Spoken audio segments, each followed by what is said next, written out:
बिस्मिल्लाहिर्रहमानिर्रहीम। अस्सलाम वालेकुम दोस्तों, उम्मीद है आप सब खैरियत से होंगे। दोस्तों चलिए शुरू करते हैं आज की वीडियो। मुफस्सल कुरान मजीद के किस हिस्से को कहते हैं?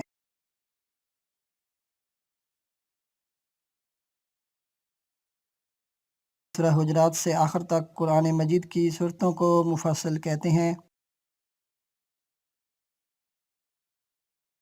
हज़रत नूह अलैहिस्सलाम की कौम को क्या कहा जाता था?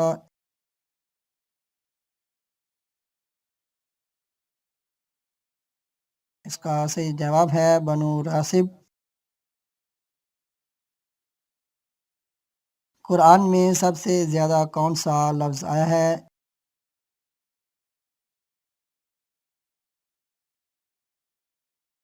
इसका सही जवाब है अलिफ।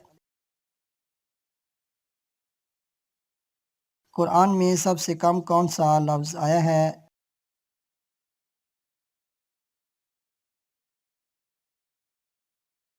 इसका सही जवाब है ज़ा।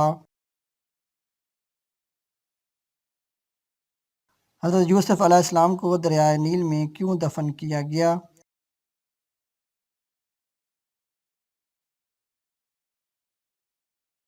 जिस वक्त हज़रत यूसुफ़ अलैहिस्सलाम इंतकाल फरमा गए तो अहले मिस्र ने आप अलैहिस्सलाम के मदफ़न में झगड़ा किया।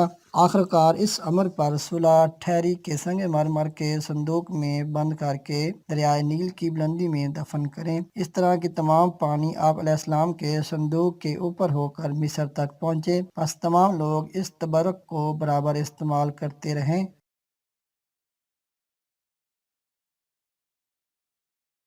मक्का मुकरमा के पहले कातबे वही कौन थे?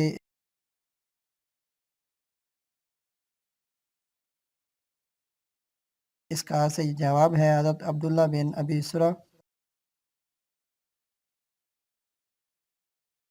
मदीना में पहले कातबे वही होने का एजाज़ किसे हासिल हुआ?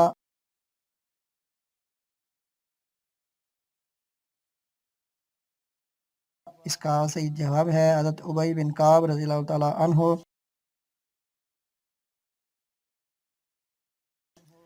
कुरान पाक की आखिरी वही लिखने की शहादत किसे हासिल हुई?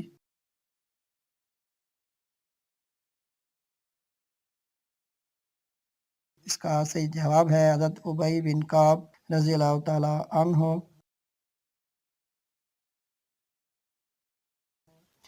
हज़रत मूसा अलैहिस्सलाम ने हज़रत यूसुफ़ अलैहिस्सलाम के संदूक को दरियाए नील से कितने साल बाद निकलवाया?